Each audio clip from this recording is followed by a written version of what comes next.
ಇನ್ ಗುಲ್ಬರ್ಗಾ ವಾರ್ತೆಗಳ ಪ್ರಾಯೋಜಕರು Devanand sari centre super market Kalaburagi. Devanand sari centre ಹಲವು ವರ್ಷಗಳಿಂದ ಕಲಬುರಗಿ ಮಹಾಜನತೆಯ ಭರವಸೆ ಗಳಿಸಿರುವ ರೇಷ್ಮೆ ಸೀರೆಗಳ ಅತಿ ದೊಡ್ಡ ಶೋರೂಮ್. ಹಬ್ಬಗಳು, ಮದುವೆ, ಉಪನಯನ ಹಾಗೂ ನಿಮ್ಮ ಮನೆಯ ಶುಭ ಸಮಾರಂಭಗಳಿಗೆ ಬೇಕಾಗುವ ರೇಷ್ಮೆ ಸೀರೆಗಳಿಗೆ ದೂರದ ಬೆಂಗಳೂರು, ಹೈದರಾಬಾದ್ ನಗರಗಳಿಗೆ ಹೋಗುವ ಅಗತ್ಯವಿಲ್ಲ. ದೇವಾನಂದ್ ಸ್ಯಾರಿ ಸೆಂಟರ್ ನೀಡುತ್ತಿದೆ exclusive silk sari collections. Devanand sari ಸೆಂಟರ್ನಲ್ಲಿ ಈಗ ಮದುವೆ ಮುಂತಾದ ಶುಭ ಸಮಾರಂಭಗಳಿಗೆ ಕಾಂಚೀವರಂ ಸೇರಿದಂತೆ wedding brocade saris, pure Dharmavaram ಸೀರೆಗಳು, ಪ್ಯೂರ್ ಬನಾರಸ್ ಸೀರೆಗಳು, pure Uppada silk, pure Ilkal ಸೀರೆಗಳು, pure fancy Gadwal silk, pure Paithani ಸೀರೆಗಳು, ಪ್ಯೂರ್ ಸಾಫ್ಟ್ ಸಿಲ್ಕ್ ಸೀರೆಗಳು ವಿವಿಧ ವಿನ್ಯಾಸಗಳಲ್ಲಿ. ಕಲಬುರಗಿಯಲ್ಲೇ ಅತಿ ದೊಡ್ಡ ಮತ್ತು ವಿಶಾಲವಾದ 10,000 ಚದುರ ಅಡಿ ಇರುವ ಏಕೈಕ ಸ್ಯಾರಿ ಸೆಂಟರ್ ದೇವಾನಂದ್ ಸ್ಯಾರಿ ಸೆಂಟರ್. ಭೇಟಿ ಕೊಡಿ. ದೇವಾನಂದ್ ಸ್ಯಾರಿ ಸೆಂಟರ್, ಕಾಮತ್ ಹೋಟೆಲ್ ಹಿಂದುಗಡೆ, ಸೂಪರ್ ಮಾರ್ಕೆಟ್, ಕಲಬುರಗಿ.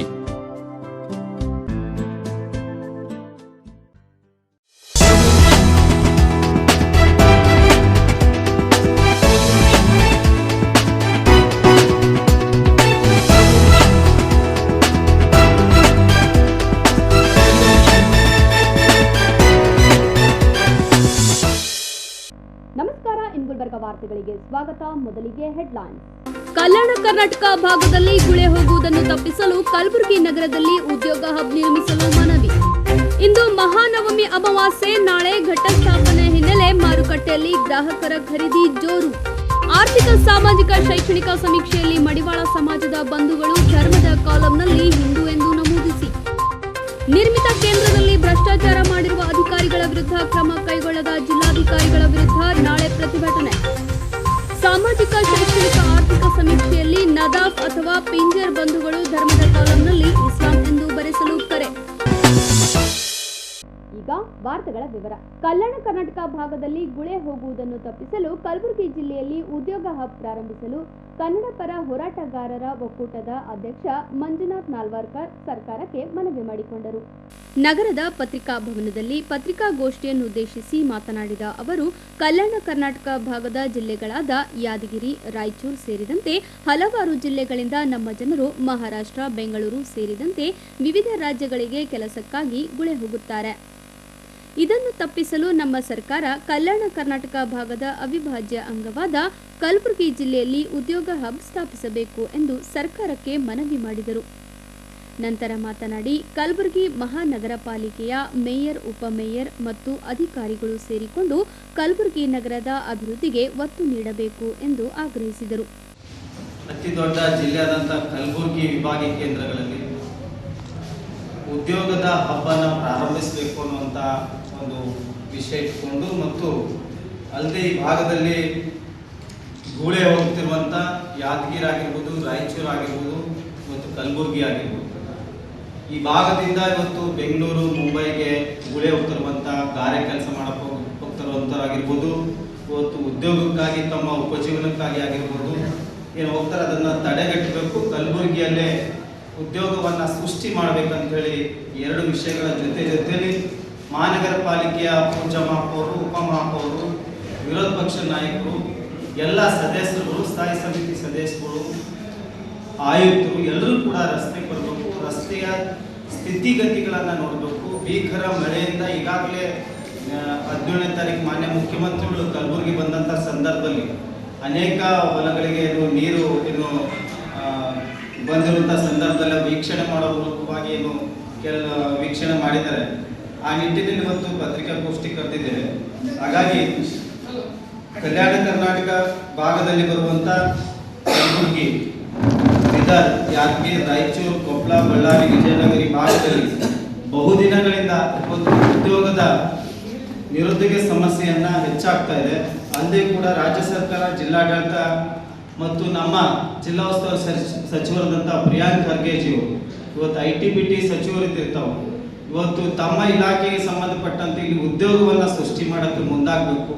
ಈಗಾಗಲೇ ಮಾನ್ಯ ಮುಖ್ಯಮಂತ್ರಿಗಳು ಇವತ್ತು ಮೆಡಿಕಲ್ ಹಬ್ಬನ್ನು ಮಾಡೋಕ್ಕೆ ಒಂದು ಚಾಲನೆ ಕೊಡ್ತಾ ಇದ್ದಾರೆ, ಸ್ವಾಗತಿಸ್ತೇವೆ. ಅದ್ರ ಜೊತೆಗೆ ಈ ಭಾಗದಲ್ಲಿ ಉದ್ಯೋಗವನ್ನು ಸೃಷ್ಟಿ ಆಗಬೇಕನ್ನುವಂಥದ್ದು ಬಹಳ ಮುಖ್ಯದಂಥ ಬೇಡಿಕೆ ಇದೆ. ಹಾಗಾಗಿ ಈ ಎಲ್ಲ ವಿಷಯಗಳನ್ನು ಇಟ್ಟುಕೊಂಡು ಅಲ್ಲದೆ ಕೂಡ ಇವತ್ತು ಆರ್ಟಿಕಲ್ 371 ಇವತ್ತು ಈ ಭಾಗದಲ್ಲಿ ಸಂವಿಧಾನ 371 ಜೆ ಕಲಂ ಇವತ್ತು ತಿದ್ದುಪಡಿಗೊಂಡು ಇವತ್ತು 10 ವರ್ಷಗಳ ಕಾಲ ನಾವು ಇವತ್ತು 10 ವರ್ಷದ ಸಂಭ್ರಮಕ್ಕೆ ಇವತ್ತು ದಶಮಾನೋತ್ಸವಕ್ಕೆ ನಾವೆಲ್ಲರೂ ಕಾಲಿಡ್ತಾ ಇದ್ದೇವೆ.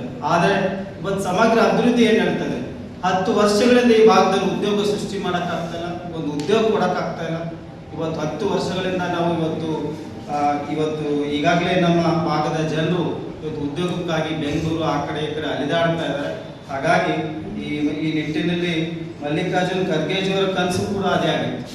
ಇವತ್ತು ಆರ್ಟಿಕಲ್ 317 ಜೆ ಸಮಗ್ರ ಅಭಿವೃದ್ಧಿ ಆಗಬೇಕು, ಇಲ್ಲಿ ಶಿಕ್ಷಣ ಆಗಬೇಕು, ಉದ್ಯೋಗ ಆಗಬೇಕು, ಎಲ್ಲ ವಿಷಯಗಳ ಬಗ್ಗೆ ಇದನ್ನು ಅಭಿವೃದ್ಧಿ ಆಗ್ಬೇಕಂತೇಳಿ ಬಹಳಷ್ಟು ಜನ ಇದನ್ನ ಆರ್ಟಿಕಲ್ 317 ಪಕ್ಷ ಭೇದವನ್ನು ಮರೆತು ಇವತ್ತು ಕನ್ನಡ ಪರ ಹೋರಾಟಗಾರ ಆಗಿರ್ಬೋದು, ದಲಿತ ಪರ ಹೋರಾಟಗಾರ ಆಗಿರ್ಬೋದು, ಜನಪರ ಹೋರಾಟಗಾರರು ಎಲ್ಲರೂ ಸರ್ ವೈಜನಾಥ್ ಪಾಟೀಲ್ ಸಾಹೇಬರಾಗಿರ್ಬೋದು, ಕೆ ಬಿ ಶಾಣಾಪುರ ಆಗಿರ್ಬೋದು, ಇವರೆಲ್ಲರ ಒಂದು ಪರಿಶ್ರಮದಿಂದ ಇವತ್ತು ಈ ಭಾಗದಲ್ಲಿ ಆರ್ಟಿಕಲ್ 317 ಇವತ್ತು ತಿದ್ದುಪಡಿ ಆಗಿ ಇವತ್ತು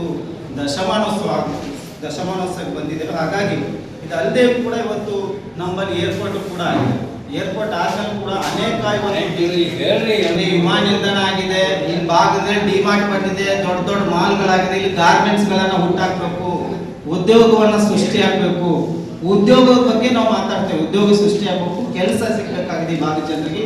ಜೆಡಿ ಹಾಸ್ಪಿಟಲ್ ಅಂತ ಆಸ್ಪತ್ರೆ ಆಗಿದೆ, ಇವತ್ತು ಅನೇಕ ಸಂಸ್ಥೆಗಳಿಗೆ ಇವತ್ತು ಏಜೆನ್ಸಿಗಳಿಗೆ ಕೊಟ್ಟಿದ್ದಾರೆ. ಇವತ್ತು ಡಿ ಗ್ರೂಪ್ ಇವತ್ತು ನೌಕರದಾರರಲ್ಲಿ ಸೇರ್ಬೇಕಾದ್ರೆ 1 ಲಕ್ಷ ರೂಪಾಯಿ ಇವತ್ತು ಕೊಟ್ಟು ಸೇರುವಂತ ಪರಿಸ್ಥಿತಿ ಇದೆ.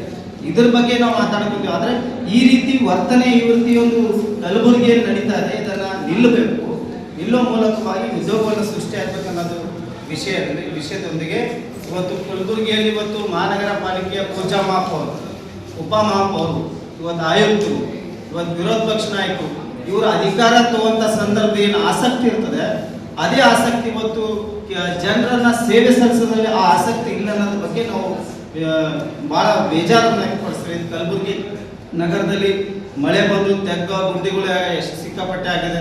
ಇವತ್ತು ಅವು ಮುಚ್ಚಲಕ್ಕೂ ಆಗ್ತಾ ಇಲ್ಲ. ಇವತ್ತು ಯಾವ್ದು 2 ವೀಲರ್ ತಗೊಂಡು ಹೋಗ್ಬೇಕಾದ್ರೂ ಕೂಡ ಇವತ್ತು ಭಯಭೀತರವಾಗಿದೆ ಮಳೆಯಲ್ಲಿ. ಅಲ್ಲದೆ ಕೂಡ ಕಲಬುರಗಿಯಲ್ಲಿ ಇವತ್ತು ಪಾರ್ಕಿಂಗ್ ವ್ಯವಸ್ಥೆ ಇಲ್ಲ, ಬೀದಿ ಬದಿಯಲ್ಲಿ ಕುಳಿತು ವ್ಯಾಪಾರಸ್ಥರಿಗೆ ಪ್ರತ್ಯೇಕವಾದಂಥ ಸ್ಥಳಗಳು ಕೊಡ್ತಾ ಇಲ್ಲ. ಎಷ್ಟು ಸಲ ಹೇಳಿದ್ರು, ಎಷ್ಟು ಹೋರಾಟ ಮಾಡಿದ್ರು ಕೂಡ ಮಹಾನಗರ ಪಾಲಿಕೆ ಆಯುಕ್ತರ ಬಗ್ಗೆ ಗಮನ ಹರಿಸ್ತಾ ಇಲ್ಲ ಅನ್ನೋದು ವಿಷಯವನ್ನ.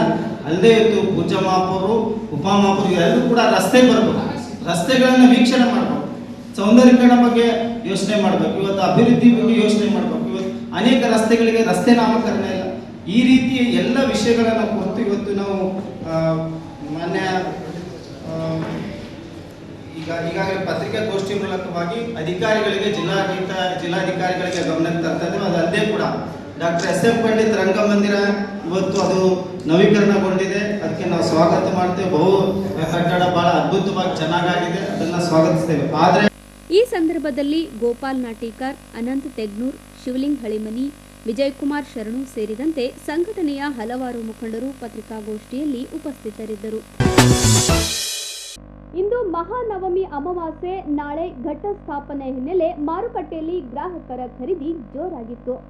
ಇಂದು ಮಹಾನವಮಿ ಅಮಾವಾಸ್ಯೆ ದಸರಾ ಹಬ್ಬದ ಪ್ರಾರಂಭ ದಿನವಾದ ಇಂದು ಕಲಬುರಗಿ ನಗರದ ಮಾರುಕಟ್ಟೆಯಲ್ಲಿ ಗ್ರಾಹಕರ ಖರೀದಿ ಜೋರಾಗಿತ್ತು. ನಾಳೆ ದೇವಿ ಮತ್ತು ಘಟ ಸ್ಥಾಪನೆ ಹಿನ್ನೆಲೆ ಇಂದು ಗ್ರಾಹಕರು ತಮಗೆ ಬೇಕಾದ ಹೂವು, ಹಣ್ಣು, ಹಲವು ವಿಧದ ದವಸ ಧಾನ್ಯಗಳನ್ನು ಖರೀದಿಸುವಲ್ಲಿ ತೊಡಗಿದ್ದುದು ಇಂದು ಸೂಪರ್ ಮಾರ್ಕೆಟ್ನಲ್ಲಿ ಕಂಡುಬಂತು.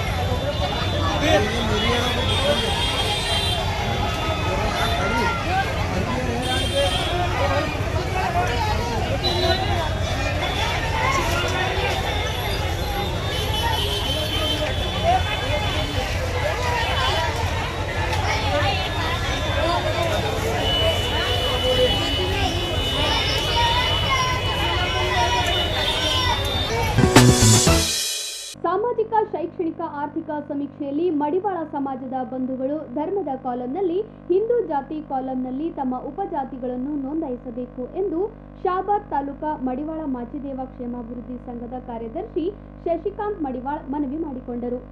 ನಗರದ ಪತ್ರಿಕಾ ಭವನದಲ್ಲಿ ಪತ್ರಿಕಾಗೋಷ್ಠಿಯನ್ನುದ್ದೇಶಿಸಿ ಮಾತನಾಡಿದ ಅವರು, ಸರ್ಕಾರದ ವತಿಯಿಂದ ರಾಜ್ಯಾದ್ಯಂತ ನಡೆಯಲಿರುವ ಸಾಮಾಜಿಕ, ಶೈಕ್ಷಣಿಕ, ಆರ್ಥಿಕ ಸಮೀಕ್ಷೆಯಲ್ಲಿ ಮಡಿವಾಳ ಸಮುದಾಯದ ಕುಲ ಬಾಂಧವರು ಧರ್ಮದ ಕಾಲಂನಲ್ಲಿ ಹಿಂದೂ ಎಂದು ನಮೂದಿಸಿ, ಜಾತಿ ಕಾಲಂನಲ್ಲಿ ತಮ್ಮ ಉಪಜಾತಿಗಳಾದ ಮಡಿವಾಳ, ಅಗಸ, ಧೋಬಿ ಸೇರಿದಂತೆ ಇನ್ನಿತರ ತಮ್ಮ ಕುಲಕಸುವಿನ ಉಪಜಾತಿಗಳನ್ನು ನೋಂದಾಯಿಸಿಕೊಳ್ಳಲು ಮನವಿ ಮಾಡಿದರು. 22/9/2025 ಸಾಮಾಜಿಕ, ಶೈಕ್ಷಣಿಕ ಜಾತಿ ಗಣತಿ ಪ್ರಾರಂಭವಾಗ್ತಾ ಇದೆ.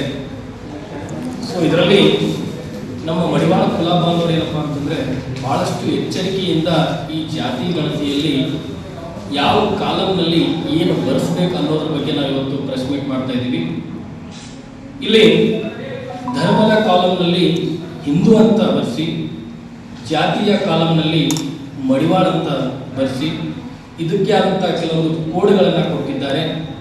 0903 ಅಂತ ಆ ಕೋಡ್ಗಳನ್ನು ಸರಿಯಾದ ರೀತಿಯಲ್ಲಿ ನಮೂದಿಸಬೇಕಂತ ಕೇಳಿಕೊಳ್ತಾ ಇದ್ದೀನಿ. ಅದೇ ರೀತಿಯಾಗಿ ಬಹಳಷ್ಟು ಕಡೆ ಕೆಲವೊಂದು ತಾಲೂಕುಗಳಾಗಿರ್ಬೋದು, ಜಿಲ್ಲೆಗಳಲ್ಲಿ ಆಗಿರ್ಬೋದು, ಕೆಲವೊಂದು ರಾಜ್ಯಗಳಲ್ಲಾಗಿರ್ಬೋದು ಈ ಮಡಿವಾಳ ಜಾತಿಯನ್ನು ಬಹಳಷ್ಟು ಹಲವಾರು ಹೆಸರುಗಳಿಂದ ಕರೀತಾರೆ. ಉದಾಹರಣೆಗಳೇನಪ್ಪ ಅಂತಂದರೆ ಕೆಲವೊಂದು ಕಡೆ ಪರಿಟ್ ಅಂತ ಹೇಳ್ತಾರೆ, ಕೆಲವೊಂದು ಕಡೆ ಅಗಸರ್ ಅಂತ ಬರೆಸ್ತಾರೆ, ಕೆಲವೊಂದು ಕಡೆ ಧೋಬಿ ಅಂತ ಬರೆಸ್ತಾರೆ, ಕೆಲವೊಂದು ಕಡೆ ರಜಕ ಅಂತ ಬರೆಸ್ತಾರೆ, ಇನ್ನಿತರ ಬಹಳಷ್ಟು ಹೆಸರುಗಳಿಂದ ಕೆಲವೊಂದು ಕಡೆ ಹೇಳ್ತಾರೆ. ಆದರೆ ಎಲ್ಲದಕ್ಕೂ ಒಂದೇ ಉತ್ತರ ಏನಪ್ಪ ಅಂತಂದರೆ ಮಡಿವಾಳ ಅಂತ ಹೇಳ್ತೀವಿ. ಸೊ ಈ ಜಾತಿ ಗಣತಿ ಅಂತ ಬಂದಾಗ ನಾವು ಬೇರೆ ಬೇರೆ ಹೆಸರುಗಳನ್ನು ಬರೆಸಿದಾಗ ಅಲ್ಲಿ ಗಣತಿಯ ರೂಪದಲ್ಲಿ ಬೇರೆ ಬೇರೆ ಕಡೆ ಹೋಗುವಂಥ ಒಂದು ಸಾಧ್ಯತೆ ಇರ್ತದೆ. ಅದಕ್ಕಾಗಿ ತಮ್ಮಲ್ಲಿ ವಿನಂತಿಸಿಕೊಳ್ಳೋದೇನಪ್ಪ ಅಂತಂದರೆ ಪ್ರತಿಯೊಬ್ಬ ಮಡಿವಾಳರು ತಮ್ಮ ಒಂದು ಜಾತಿ ಗಣತಿ ಅಂತ ಯಾರಾದರೂ ನಿಮ್ಮ ಮನೆ ಬಾಗಿಲಿಗೆ ಬಂದರೆ ಅಲ್ಲಿ ಧರ್ಮದ ಕಾಲಂನಲ್ಲಿ ಹಿಂದೂ ಅಂತಲೇ ಬರೆಸಬೇಕು, ಜಾತಿಯ ಕಾಲಂನಲ್ಲಿ ಮಡಿವಾಳ ಅಂತಲೇ ಬರೆಸಿ. ನಮಗೆ ಯಾವುದೇ ಉಪಜಾತಿಗಳು ಇರೋದಿಲ್ಲ, ಅದಕ್ಕೆ ಉಪಜಾತಿ ಕಾಲಂನಲ್ಲಿ ಡ್ಯಾಶ್ ಅಂತ ಹಾಕಬೇಕಂತ ತಮ್ಮಲ್ಲಿ ವಿನಂತಿಸಿಕೊಳ್ತೇವೆ. ಸೊ ಇಲ್ಲಿ ಯಾರಾದರೂ ಅನಕ್ಷರಸ್ಥರಿದ್ದರೆ ಅವರಿಗೆ ಅಕ್ಷರಸ್ಥ ಅಂದರೆ ಅಕ್ಕಪಕ್ಕದಲ್ಲಿ ಯಾರಾದರೂ ಒಬ್ಬ ಎಜುಕೇಟೆಡ್ ಪರ್ಸನ್ ಹೋಗಿ ಅವರಿಗೆ ಸ್ವಲ್ಪ ಸಹಾಯ ಮಾಡಿ ಆ ಒಂದು ಫಾರ್ಮೇಟನ್ನು ತುಂಬುವ ಸಮಯದಲ್ಲಿ ಇವರಿಗೆ ಸ್ವಲ್ಪ ಎಚ್ಚರಿಕೆಯಿಂದ ಅವರಿಗೆ ಹೇಳಿಕೊಟ್ಟು ಅಥವಾ ಗೊತ್ತಾಗಲಿಲ್ಲಪ್ಪ ಅಂತಂದರೆ ಇವರೇ ಹೋಗಿ ಅವರಿಗೆ ಅದನ್ನು ತುಂಬೋದಕ್ಕೆ ಅನುಕೂಲ ಮಾಡಿಕೊಡ್ಬೇಕಂತ ಕೇಳ್ಕೊಳ್ತಾ ಇದ್ದೀನಿ. ಸೊ ಬಹಳಷ್ಟು ಎಚ್ಚರಿಕೆಯಿಂದ ಈ ಫಾರ್ಮೇಟನ್ನು ತುಂಬಬೇಕು. ಯಾಕಂತಂದ್ರೆ ಸರ್ಕಾರ ಇದು ಬಹಳಷ್ಟು ಜಾಗೃತಿಯಿಂದ ಜಾತಿ ಗಣತಿಯನ್ನು ಮಾಡ್ತಾ ಇದೆ. ಸೊ ಅದರಲ್ಲಿ ನಾವು ಮಡಿವಾಳರು ಕೂಡ ಏನಪ್ಪ ಅಂತಂದರೆ ಈ ಮಡಿವಾಳ ಅಂತಲೇ ನಮೂದಿಸಬೇಕು, ಅದನ್ನು ಬಿಟ್ಟು ಬೇರೆ ಯಾವುದೇ ಒಂದು ಹೆಸರುಗಳನ್ನು ನಮೂದಿಸಬಾರದು ಅಂತ ಕೇಳ್ತಾ ಇದ್ದೀವಿ. ಈ ಸಂದರ್ಭದಲ್ಲಿ ಚಂದ್ರಕಾಂತ್ ಮಡಿವಾಳ್, ಬಸವರಾಜ್ ಪರಿಟ್, ರಾಜು ಮಡಿವಾಳ್, ಗುಂಡಪ್ಪ ಮಡಿವಾಳ್, ಸಂತೋಷ್ ಮಡಿವಾಳ್ ಸೇರಿದಂತೆ ಶಾಬಾದ್ ತಾಲೂಕಾ ಮಡಿವಾಳ್ ಮಾಚಿದೇವ ಕ್ಷೇಮಾಭಿವೃದ್ಧಿ ಸಂಘದ ಹಲವಾರು ಪದಾಧಿಕಾರಿಗಳು ಪತ್ರಿಕಾಗೋಷ್ಠಿಯಲ್ಲಿ ಉಪಸ್ಥಿತರಿದ್ದರು. ಈಗ ಚಿಕ್ಕದೊಂದು ವಿರಾಮದ ನಂತರ ಮತ್ತೆ ವಾರ್ತಾ ಸಂಚಿಕೆ ಮುಂದುವರಿಯುತ್ತದೆ. ನಿರ್ಮಿತ ಕೇಂದ್ರದಲ್ಲಿ ಭ್ರಷ್ಟಾಚಾರ ಮಾಡಿರುವ ಅಧಿಕಾರಿಗಳ ವಿರುದ್ಧ ಕ್ರಮ ಕೈಗೊಳ್ಳದ ಜಿಲ್ಲಾಧಿಕಾರಿಗಳ ವಿರುದ್ಧ ನಾಳೆ ಪ್ರತಿಭಟನೆ. ಸಾಮಾಜಿಕ, ಶೈಕ್ಷಣಿಕ, ಆರ್ಥಿಕ ಸಮೀಕ್ಷೆಯಲ್ಲಿ ನದಾಫ್ ಅಥವಾ ಪಿಂಜರ್ ಬಂಧುಗಳು ಧರ್ಮದ ಕಾಲಂನಲ್ಲಿ ಇಸ್ಲಾಂ ಎಂದು ಬರೆಸಲು ಕರೆ.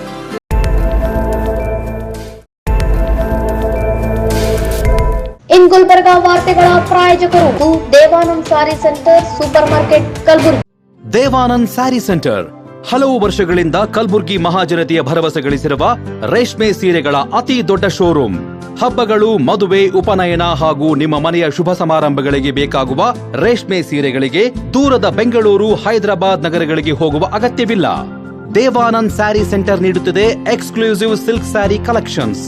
ದೇವಾನಂದ್ ಸ್ಯಾರಿ ಸೆಂಟರ್ನಲ್ಲಿ ಈಗ ಮದುವೆ ಮುಂತಾದ ಶುಭ ಸಮಾರಂಭಗಳಿಗೆ ಕಾಂಚೀವರಂ ಸೇರಿದಂತೆ wedding brocade saris, pure Dharmavaram ಸೀರೆಗಳು, ಪ್ಯೂರ್ ಬನಾರಸ್ ಸೀರೆಗಳು, pure Uppada silk, pure Ilkal ಸೀರೆಗಳು, pure fancy Gadwal silk, pure Paithani ಸೀರೆಗಳು, ಪ್ಯೂರ್ ಸಾಫ್ಟ್ ಸಿಲ್ಕ್ ಸೀರೆಗಳು ವಿವಿಧ ವಿನ್ಯಾಸಗಳಲ್ಲಿ.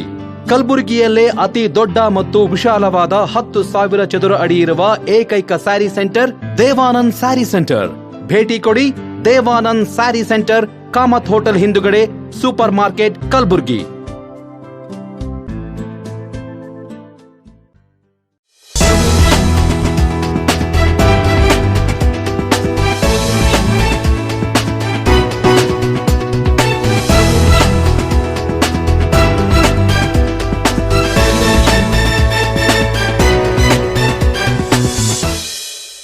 ಮತ್ತೊಮ್ಮೆ ವಾರ್ತೆಗಳಿಗೆ ಸ್ವಾಗತ. ನಿರ್ಮಿತ ಕೇಂದ್ರದ ಭ್ರಷ್ಟಾಚಾರದಲ್ಲಿ ತೊಡಗಿಸಿಕೊಂಡಿರುವ ಅಧಿಕಾರಿಗಳ ವಿರುದ್ಧ ಕ್ರಮ ಕೈಗೊಳ್ಳಲು ವಿಫಲರಾಗಿರುವ ಜಿಲ್ಲಾಧಿಕಾರಿಗಳ ವಿರುದ್ಧ ಮುಳ್ಳಿನ ಬೇಲಿ ನಿರ್ಮಿಸಿ ಪ್ರತಿಭಟನೆ ಹಮ್ಮಿಕೊಳ್ಳಲಾಗಿದೆ ಎಂದು ರಾಮಸೇನಾ ಕರ್ನಾಟಕ ವಿಭಾಗೀಯ ಅಧ್ಯಕ್ಷ ಗುಂಡೂರಾವ್ ಪಾಟೀಲ್ ತಿಳಿಸಿದ್ದಾರೆ. ನಗರದ ಪತ್ರಿಕಾ ಭವನದಲ್ಲಿ ಪತ್ರಿಕಾಗೋಷ್ಠಿಯನ್ನುದ್ದೇಶಿಸಿ ಮಾತನಾಡಿದ ಅವರು, ಕಲಬುರಗಿ ನಗರದ ನಿರ್ಮಿತ ಕೇಂದ್ರದಲ್ಲಿ ನಡೆದಿರುವ ಭ್ರಷ್ಟಾಚಾರದ ಕುರಿತು ದಾಖಲೆ ಸಮೇತ ಅಧಿಕಾರಿಗಳ ಗಮನಕ್ಕೆ ತಂದರೂ ಸಹ ಅಧಿಕಾರಿಗಳು ತಪ್ಪಿತಸ್ಥರ ವಿರುದ್ಧ ಯಾವುದೇ ಕ್ರಮ ಕೈಗೊಳ್ಳದ ಹಿನ್ನೆಲೆ ನಮ್ಮ ಸಂಘಟನೆ ವತಿಯಿಂದ ನಾನು ಸತತ 1 ತಿಂಗಳಿನಿಂದ ಉಪವಾಸ ಸತ್ಯಾಗ್ರಹ ಮಾಡಿದರೂ ಸಹ ಯಾವುದೇ ಕ್ರಮ ವಹಿಸದೇ ಇರುವ ಕಾರಣ ನಿರ್ಮಿತ ಕೇಂದ್ರದಲ್ಲಿ ಭ್ರಷ್ಟಾಚಾರ ಮಾಡಿರುವ ಅಧಿಕಾರಿಗಳ ವಿರುದ್ಧ ಕ್ರಮ ಕೈಗೊಳ್ಳದ ಜಿಲ್ಲಾಧಿಕಾರಿಗಳ ವಿರುದ್ಧ ನಾಳೆ ಮುಳ್ಳಿನ ಬೇಲಿ ನಿರ್ಮಿಸಿ ಮಧ್ಯದಲ್ಲಿ ಕುಳಿತುಕೊಂಡು ವಿಭಿನ್ನವಾಗಿ ಪ್ರತಿಭಟನೆ ಹಮ್ಮಿಕೊಳ್ಳಲಾಗಿದೆ ಎಂದು ತಿಳಿಸಿದರು. ಕಲಬುರಗಿ ವತಿಯಿಂದ ಏನು ನಿರ್ಮಿತಿ ಕೇಂದ್ರದ ಬಗ್ಗೆ ಸುಮಾರು 4 ವರ್ಷದಿಂದ ನಾವು ಸತತವಾಗಿ ಹೋರಾಟ ಮಾಡ್ತಾ ಬಂದೆವು. ಜಿಲ್ಲಾಧಿಕಾರಿಗೆ 18 ದೂರುಗಳು ಕೊಟ್ಟರು ಯಾವುದೇ ಕ್ರಮ ತೋರ್ತಾ ಇಲ್ಲ. ಮುಂದೆ ಒಂದು ದಿನ ನಾವು ಜಿಲ್ಲಾಧಿಕಾರಿಗಳಿಗೆ ಕೇಳಿದಾಗ ಒಂದು ಕಮಿಟಿ ರಚನೆ ಮಾಡ್ತಾರೆ. ಕಮಿಟಿಯಲ್ಲಿ ಶ್ರೀರಾಮ್ ಎಸಿ ಅವರಿಗೆ ಅಧ್ಯಕ್ಷ ಮಾಡ್ತಾರೆ, PRE ಅವರಿಗೆ ಮೆಂಬರ್ ಮಾಡ್ತಾರೆ. ಇದರಲ್ಲಿ ಏನು ನಕಲಿ ಇಂಜಿನಿಯರಿಂಗ್ ಅಂತೇಳಿ ಇಬ್ಬರು ನಮ್ಮದವರು ನೇಮಕ ಆಗ್ತಾರೆ ಸರ್. ಅವರು ಇನ್ನೊಬ್ಬರು ಶಿವಾನಂದ ಲೆಕ್ಕಾಧಿಕಾರಿ ಅಂತೇಳಿ ಅವರು ವಯಸ್ಸು ಇವತ್ತಿಗೆ 75, ನಾನು ಕಾರ್ಯನಿರ್ವಹಿಸಿದ್ದಾರೆ. ಅವರಿಗೆ ನಾವಂತೂ 75 ದಿವಸ ಆಗಿದೆ. ನಾಳೆ ಏನಾದರೂ ಹೆಚ್ಚಕುಮಾದರೆ ಲೆಕ್ಕಾಧಿಕಾರಿಗಳಿದ್ದಾರೆ, ಅವ್ರು ತಗಲಿ ಮತ್ತು ಯುವಕರು ಇದ್ದಾರೆ. ಈಗ ಜನಗಳಿಗೆ ನೌಕರಿ ಸಿಗ್ತಾ ಇಲ್ಲ, ಆದ್ರೂ ಅವರು ಅಲ್ಲೇ ಕೆಲಸ ಮಾಡ್ತಾ ಇದ್ದಾರೆ. ನಾವು ಜಿಲ್ಲಾಧಿಕಾರಿ ದೂರು ಕೊಟ್ಟರು ಅವ್ರ ಬಗ್ಗೆ ಕ್ರಮ ತಗೋತಾ ಇಲ್ಲ. ಆ ರೀತಿ ಒಂದು ಕಮಿಟಿ ಮಾಡಿದ್ರು. ಶ್ರೀರಾಮ್ ಎಸಿ ಅವರಿಗೆ ಒಂದು ಅಧ್ಯಕ್ಷ ಮಾಡಿದ್ರು, PRE ಅವ್ರಿಗೆ ಕಮಿಟಿ ಮಾಡಿದಾಗ ಕಮಿಟಿ ರಿಪೋರ್ಟ್ ಬಂತು. ನಮ್ಮದವರು 2007ರಲ್ಲಿ ನಿರ್ಮಿತಿ ಕೇಂದ್ರದಲ್ಲಿ ಮಿಸ್ತ್ರಿ ಅಂತೇಳಿ ಜಾಯ್ನ್ ಆಗ್ತಾರೆ 2007ರಲ್ಲಿ. ಮುಂದೆ 2007ರಲ್ಲಿ ಜಾಯ್ನ್ ಹಾಕೋದು ಕೆಲಸ ಮಿಸ್ತ್ರಿಗೆ ಕೆಲಸ ಮಾಡ್ಬೋದು. 2016ರಲ್ಲಿ ಡೂಪ್ಲಿಕೇಟ್ ಡಿಪ್ಲೊಮಾ ಸರ್ಟಿಫಿಕೇಟ್ ರೆಡಿ ಮಾಡ್ತಾರೆ. 17ರಲ್ಲಿ ರೆಡಿ ಮಾಡಿ ಅಲ್ಲಿರ್ತಕ್ಕಂಥ ಪ್ರಾಜೆಕ್ಟ್ ಮ್ಯಾನೇಜರ್ ನಿರ್ವಹಣೆದಾರರು ಇಬ್ಬರು ಸೇರಿಕೊಂಡು GB ಮೀಟಿಂಗಲ್ಲಿ ಇಡ್ತಾರೆ. ಜಿಲ್ಲಾಧಿಕಾರಿಗಳು ಅಧ್ಯಕ್ಷರಾಗಿ ನಿರ್ಮಿತಿ ಕೇಂದ್ರ ಅಧ್ಯಕ್ಷರು ಜಿಲ್ಲಾಧಿಕಾರಿಗಳು ಇಡ್ತಾರೆ. GB ಮೀಟಿಂಗಲ್ಲಿ ಏನು ಮಾಡ್ತಾರೆ, ನಿಮ್ರಾವ್ ಬರೆದವ್ರು ಹೇಳ್ತಾರೆ, ಸರ್ ಮೇಡಮ್ ಸರ್ ಅವರೆಲ್ಲ ಒಳ್ಳೆಯ ವರ್ಗದಾರ ಅಂತೇಳಿ ಇವನಿಗೆ SO ಪೋಸ್ಟ್ ಕೊಡಿ ಅಂತೇಳಿ ಮನವಿ ಮಾಡ್ತಾರೆ. ಆವಾಗ ಜಿಲ್ಲಾಧಿಕಾರಿಗಳು ಅವ್ನು ಯಾವುದೇ ದಾಖಲೆಗಳೇ ನೋಡಲ್ಲ, ಅವನಿಗೆ SO ಪೋಸ್ಟ್ ಕೊಡ್ತಾರೆ. SO ಪೋಸ್ಟ್ ಕೊಟ್ಟು ಸುಮಾರು 60ರಿಂದ 75 ಕೋಟಿ ವರ್ಕ್ ಮಾಡ್ತಾನೆ. ನನ್ನ ಹತ್ರ ದಾಖಲೆ ಇದೆ, 60ರಿಂದ 75 ಕೋಟಿ. ಮುಂದೆ ನಾವು ಹೋರಾಟ RTI ಕೇಳಿದಾಗ ಮುಂದೆ ಏನು ಮಾಡ್ತಾನೆ, ನನಗೆ SO ಪೋಸ್ಟ್ ಅಲ್ಲ, ನಾನು ಹಿಂದೆ ಪಡಿತೀನಿ, ನಾನು ಮಿಸ್ತ್ರಿಯಾಗಿ ಉಳಿತಿದ್ದೆ ಅಂತಾನೆ. ಬಟ್ ಅಲ್ಲಿ ನಿರ್ಮಿತಿ ಕೇಂದ್ರ ಸರ್ಕಾರದ ಜಿಲ್ಲಾಧಿಕಾರಿಗಳು ಅಷ್ಟೇ ಮಿಸ್ತ್ರಿ ಅವ, ಬಟ್ ವರ್ಕ್ ಇಂಜಿನಿಯರಿಂಗ್ ಅದೇ ಮಾಡ್ತಾರೆ. ಈಗ ಇನ್ನೊಂದು 100 ಕೋಟಿ ಆಗಿರ್ಬೋದು. ಸಂಬಂಧಪಟ್ಟ ಎಲ್ಲ ದಾಖಲೆಗಳಿದ್ದರೂ ಜಿಲ್ಲಾಧಿಕಾರಿಗಳು ಅವರಿಗೆ ಕ್ರಮ ತೋರ್ತಾ ಇಲ್ಲ. ಕಮಿಟಿ ಮಾಡಿದ್ರು, ಒಬ್ಬ ಶ್ರೀರಾಮ್ ಎಸಿ ಕಮಿಟಿ ಮಾಡಿದ್ರು, ಮೆಂಬರ್ PRE ಮಾಡಿದ್ರು, PW ಮೂವರಿಗೆ ಮಾಡಿದ್ರು. 3 ಹೇರಿಂಗ್ ಕರೆದ್ರು. ನಾವು 3 ಹೇರಿಂಗ್ ಜಾಯ್ನ್ ಆಗಿದ್ರು. ನಾವು ಏನು ಸಂಬಂಧಪಟ್ಟ ದಾಖಲೆಗಳು ಕೊಟ್ಟು ಅವರು ಕೊಟ್ಟರು. ಬಟ್ ಅದರಲ್ಲಿ ಏನು ಮಾಡಿದ್ರು, ಅಧ್ಯಕ್ಷರು ಯಾವುದೇ ನಮ್ಮ ದಾಖಲೆ ಕೇಳಾರೆ ಅವನ ಪರವಾಗಿ ಸುಳ್ಳು ದಾಖಲೆ ಕೊಡ್ತಾರೆ. ಅವನ ಪರವಾಗಿ ಅವನದಿಂದ ಏನಾಗಿದೆ ಗೊತ್ತಿಲ್ಲ, ಅವನೊಂದು ಅಂಡರ್ಸ್ಟ್ಯಾಂಡಿಂಗ್ ಸುಳ್ಳು ದಾಖಲೆ. ಬಟ್ ಅದೇ PRE PWದವರು ಸತ್ಯ ಅಂತ ಕೊಡ್ತಾರೆ. ರಾಮಸೇನವರು ಮಾಡಿರೋ ಆರೋಪ ಸತ್ಯ ಕಂಡು ಬಂದಿರುತ್ತೆ ಕೊಡ್ತಾರೆ. ಅದು ರಿಪೋರ್ಟ್ ಜಿಲ್ಲಾಧಿಕಾರಿಗೆ ಬಂದು 2006/12/2023ಕ್ಕೆ ಜಿಲ್ಲಾಧಿಕಾರಿ ಚೇಂಬರ್ಗೆ ಬಂದರು. ಬಟ್ ಇವತ್ತಿನ ತನೂ ನಮಗೆ ಅದು ರಿಪೋರ್ಟ್ ಕೊಡ್ತಾ ಇಲ್ಲ. ಕೇಳಕ್ಕೆ ಹೋದರೆ ಜಿಲ್ಲಾಧಿಕಾರಿ ನಮಗೆ ಬೆದರಿಕೆ ಆಗ್ತಾ ಇದ್ದಾರೆ. ಯಾಕಪ್ಪ ಏನು ಹೆಚ್ಚಿಗೆ ಇದ್ರಾಗ ಇದು ಮಾಡೋದು, ನಮಗೆ ಜಿಲ್ಲಾಧಿಕಾರಿ ಬೆದರಿಕೆ ಆಗ್ತಾ ಇದ್ದಾರೆ. ಹೀಗಾಗಿ ನಾವು ಏನು ಹೋದ ತಿಂಗಳು 19 ತಾರೀಕು ಧರಣಿ ಸತ್ಯಾಗ್ರಹ ಕೊಟ್ಟಿದ್ವಿ.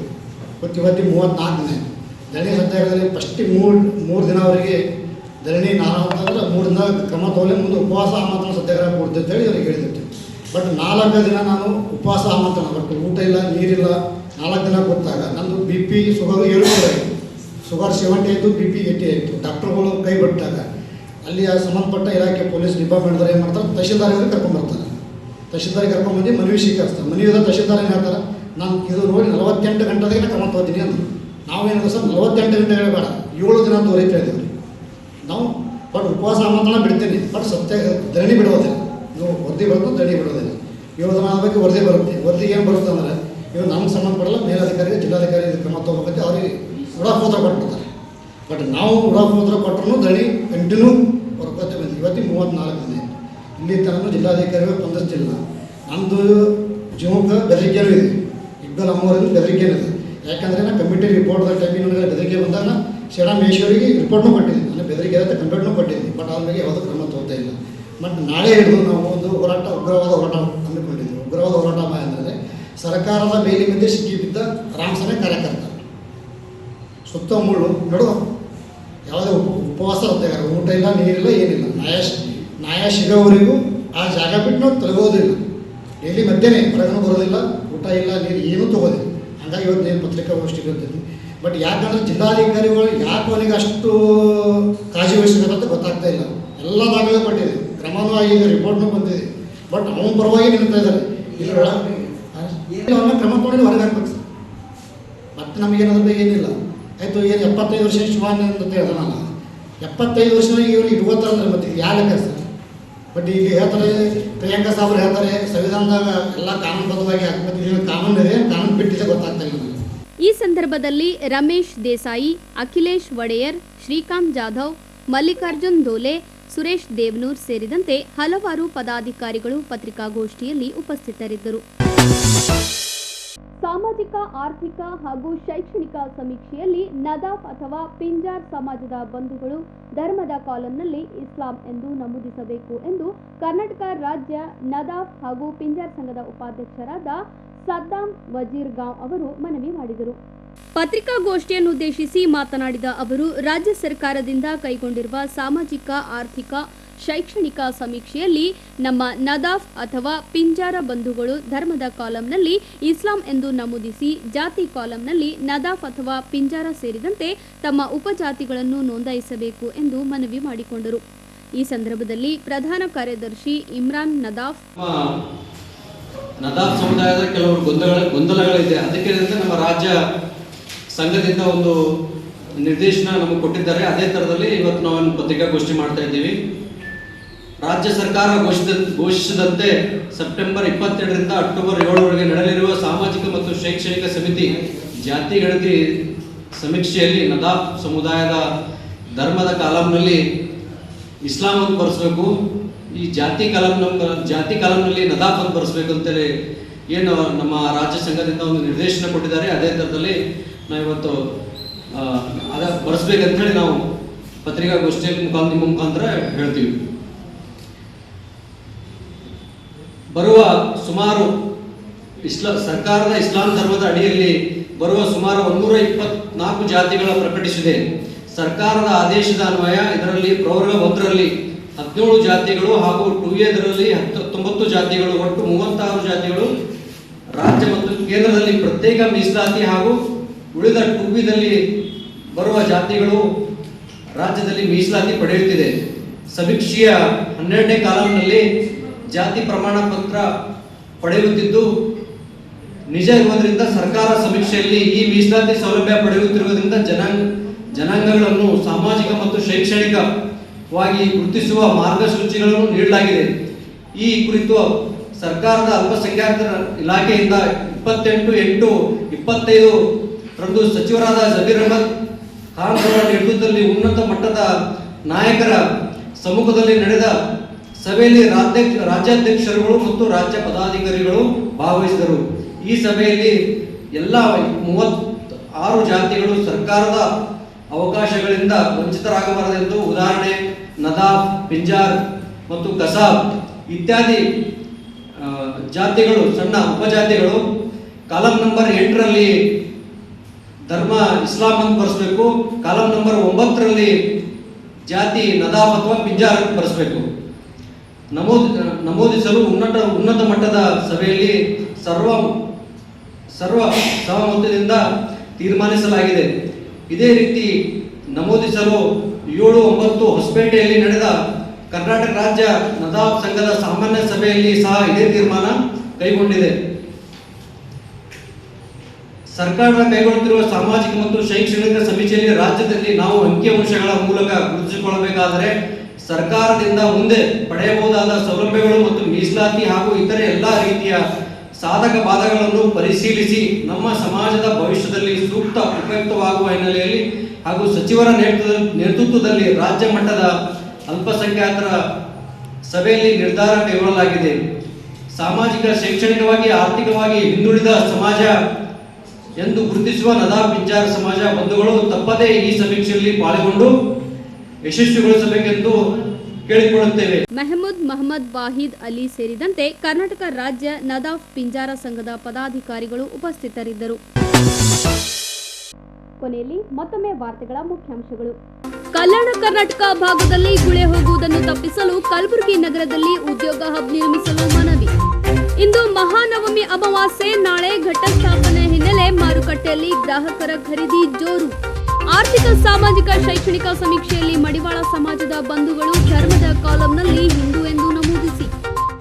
ನಿರ್ಮಿತ ಕೇಂದ್ರದಲ್ಲಿ ಭ್ರಷ್ಟಾಚಾರ ಮಾಡಿರುವ ಅಧಿಕಾರಿಗಳ ವಿರುದ್ಧ ಕ್ರಮ ಕೈಗೊಳ್ಳದ ಜಿಲ್ಲಾಧಿಕಾರಿಗಳ ವಿರುದ್ಧ ನಾಳೆ ಪ್ರತಿಭಟನೆ. ಸಾಮಾಜಿಕ ಶೈಕ್ಷಣಿಕ ಆರ್ಥಿಕ ಸಮೀಕ್ಷೆಯಲ್ಲಿ ನದಾಫ್ ಅಥವಾ ಪಿಂಜರ್ ಬಂಧುಗಳು ಧರ್ಮದ ಕಾಲಂನಲ್ಲಿ ಇಸ್ಲಾಂ ಎಂದು ಬರೆಸಲು ಕರೆ. ಇಲ್ಲಿಗೆ ವಾರ್ತಾ ಸಂಚಿಕೆ ಮುಕ್ತಾಯವಾಯಿತು. ಮತ್ತೆ ಮುಂದಿನ ಸಂಚಿಕೆಯಲ್ಲಿ ಭೇಟಿಯಾಗೋಣ. ವಂದನೆಗಳು.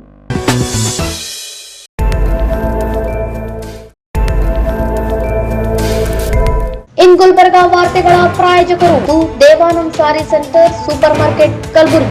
ದೇವಾನಂದ್ ಸ್ಯಾರಿ ಸೆಂಟರ್ ಹಲವು ವರ್ಷಗಳಿಂದ ಕಲಬುರ್ಗಿ ಮಹಾಜನತೆಯ ಭರವಸೆ ಗಳಿಸಿರುವ ರೇಷ್ಮೆ ಸೀರೆಗಳ ಅತಿ ದೊಡ್ಡ ಶೋರೂಮ್. ಹಬ್ಬಗಳು, ಮದುವೆ, ಉಪನಯನ ಹಾಗೂ ನಿಮ್ಮ ಮನೆಯ ಶುಭ ಸಮಾರಂಭಗಳಿಗೆ ಬೇಕಾಗುವ ರೇಷ್ಮೆ ಸೀರೆಗಳಿಗೆ ದೂರದ ಬೆಂಗಳೂರು, ಹೈದರಾಬಾದ್ ನಗರಗಳಿಗೆ ಹೋಗುವ ಅಗತ್ಯವಿಲ್ಲ. ದೇವಾನಂದ್ ಸ್ಯಾರಿ ಸೆಂಟರ್ ನೀಡುತ್ತಿದೆ exclusive silk sari collections. Devanand sari ಸೆಂಟರ್ನಲ್ಲಿ ಈಗ ಮದುವೆ ಮುಂತಾದ ಶುಭ ಸಮಾರಂಭಗಳಿಗೆ ಕಾಂಚೀವರಂ ಸೇರಿದಂತೆ wedding brocade saris, pure Dharmavaram ಸೀರೆಗಳು, ಪ್ಯೂರ್ ಬನಾರಸ್ ಸೀರೆಗಳು, pure Uppada silk, pure Ilkal ಸೀರೆಗಳು, pure fancy Gadwal silk, pure Paithani ಸೀರೆಗಳು, ಪ್ಯೂರ್ ಸಾಫ್ಟ್ ಸಿಲ್ಕ್ ಸೀರೆಗಳು ವಿವಿಧ ವಿನ್ಯಾಸಗಳಲ್ಲಿ. ಕಲಬುರಗಿಯಲ್ಲೇ ಅತಿ ದೊಡ್ಡ ಮತ್ತು ವಿಶಾಲವಾದ 10,000 ಚದುರ ಅಡಿ ಇರುವ ಏಕೈಕ ಸ್ಯಾರಿ ಸೆಂಟರ್ ದೇವಾನಂದ್ ಸ್ಯಾರಿ ಸೆಂಟರ್. ಭೇಟಿ ಕೊಡಿ. ದೇವಾನಂದ್ ಸ್ಯಾರಿ ಸೆಂಟರ್, ಕಾಮತ್ ಹೋಟೆಲ್ ಹಿಂದುಗಡೆ, ಸೂಪರ್ ಮಾರ್ಕೆಟ್, ಕಲಬುರಗಿ.